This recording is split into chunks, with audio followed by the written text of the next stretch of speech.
प्रणाम दोस्तों।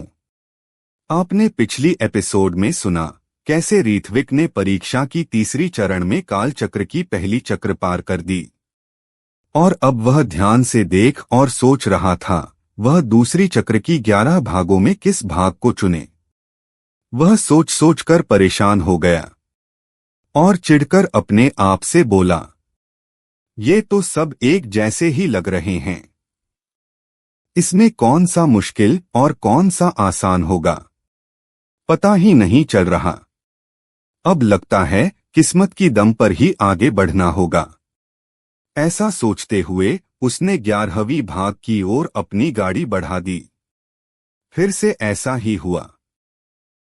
इस बार वह फिर से एक महान परिवार में जन्म लिया और वह परिवार दानवीरता के लिए जगत विख्यात था। कोई भी उनसे कुछ भी मांगे वे लोग मना नहीं करते थे और सहर्ष दे देते थे, और उसी तरीके का सम्मान लोग भी इस परिवार को देते थे और इनके लिए दानवीरता ही इनका सम्मान, अभिमान, धर्म और कर्म था।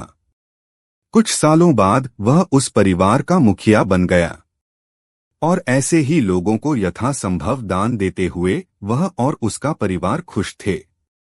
ऐसे ही एक दिन एक साधु उनके आंगन में आया और बोला, साहूकार महाशय, क्या आप मुझे 3 चीज दान में दे सकते हैं? जवाब में ऋत्विक बोला, अगर वो चीज हमारा है और हमारे पास है तो हम अवश्य देंगे। आप बताइए आपको क्या चाहिए? फिर से वह साधु बोला, तुम बाद में पीछे नहीं हट सकते साहूकार। जवाब में ऋत्विक फिर से बोला, आप बताइए तो सही। जो भी हमारे पास है वो सब कुछ हम आपको दे सकते हैं। तभी वह साधु बोलना शुरू किया, पहली चीज, तुम्हारी हवेली और सारी धन संपत्ति मुझे दान में प्रदान करो। तुरंत ऋत्विक अपने घर वालों सहित बाहर आ गया और बोला, आज से ये हवेली और धन संपत्ति आपकी। तुरंत वह साधु बोला, अब दूसरी चीज की बारी है। अब से तुम मेरा दास बने रहोगे। इसके लिए भी ऋत्विक ने हामी भर दी और घुटनों पर बैठे हुए बोला, जी साधु महाराज, आज और अभी से मैं आपका दास हूं। तुरंत उस साधु ने ऋत्विक से पूछा, जब तुम मेरे दास हो तो तुम्हारा जो कुछ भी है वो सब कुछ मेरा ही है, तो तुमसे मांगने के लिए कुछ नहीं बचा है। तो मैं तीसरा दान तुम्हारे परिवार से मांगता हूं, जिसमें तुम भी शामिल हो। इसमें मैं तुम्हें 3 चयन देता हूं। पहली, तुम्हारे परिवार के सभी लोग प्राण त्याग दो। दूसरी, तुम्हारे घर की सारी महिलाएं मेरे साथ संभोग के लिए तैयार हो जाएं। और इसके साथ साथ मैं तुम्हें भी अपने दासत्व से मुक्त कर दूंगा। और तीसरी, तुम्हारा परिवार सारे जीवन मेरी सेवा करो। अब तुम्हारा क्या निर्णय है? जवाब में कुछ ज्यादा ना सोचते हुए ऋत्विक बोला, साधु महाराज, मेरा परिवार के सभी लोग जीवन पर्यंत आपकी सेवा करेंगे।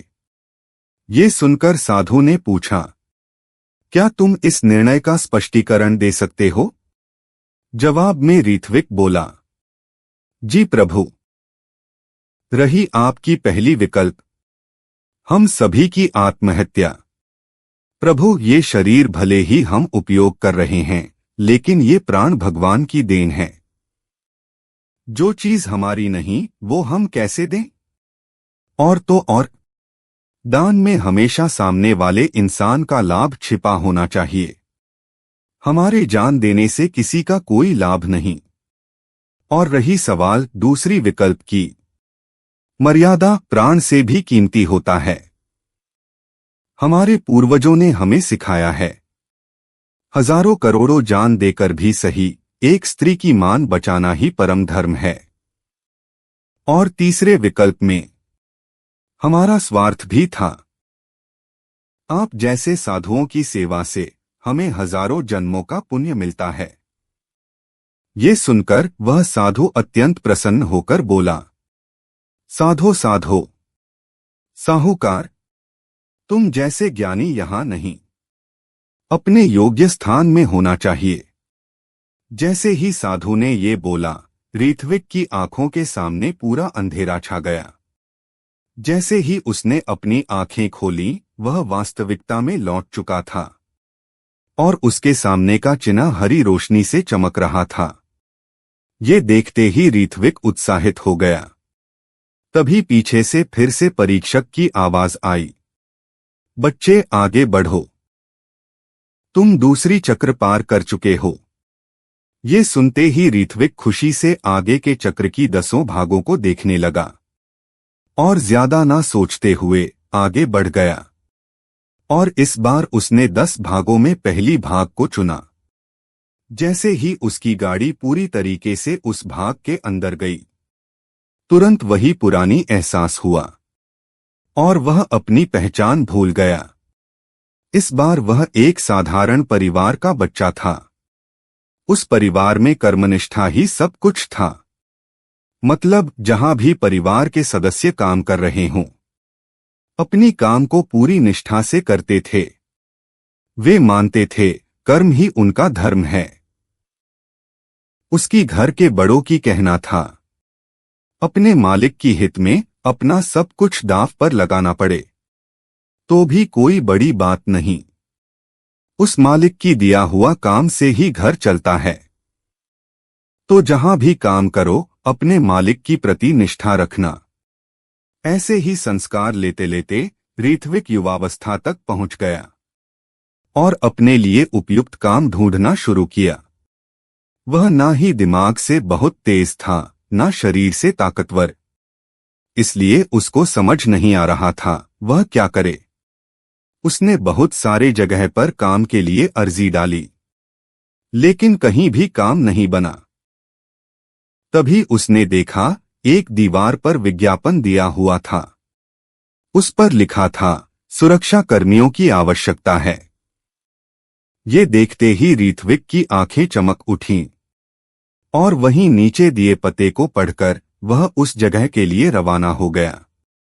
जैसे ही वह वहां पहुंचा, वहां 100 से ज्यादा लोग पहले से खड़े थे और उनमें से ज्यादातर लोग हट्टे कट्टे थे। ये देखकर उसका आत्मविश्वास थोड़ा कम हो गया, लेकिन फिर भी पीछे न हटते हुए वह अर्जी डालने आगे बढ़ गया।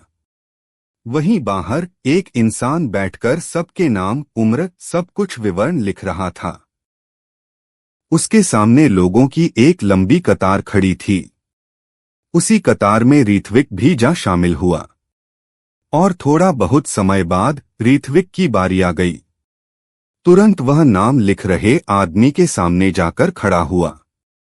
तभी उस आदमी ने एक बार नजर उठाकर ऋत्विक को देखा और फिर ऋत्विक की दुबली पतली शरीर को देखकर हैरानी के साथ पूछा, लड़के, क्या तुम सच में ये काम करना चाहते हो? इसमें बहुत खतरा है। जवाब में ऋत्विक अपने आप में हिम्मत भरते हुए कहा, बिल्कुल साहब, मैं तैयार हूं। ये सुनकर वह आदमी अपना सिर हिलाते हुए ऋत्विक का नाम, पता, उम्र सब कुछ पूछकर लिख लिया और ऋत्विक को वहीं बाहर इंतजार करने बोल दिया गया। तुरंत ऋत्विक वहीं एक कोने में जाकर खड़ा हुआ और परिणाम का इंतजार करने लगा। बहुत समय के इंतजार के बाद एक व्यक्ति उस हवेली जैसी इमारत से बाहर आया और सभी से बोलना शुरू किया, सभी लोग यहां ध्यान दें, क्योंकि इस बार ही सुरक्षा के लिए बहुत लोगों की जरूरत है।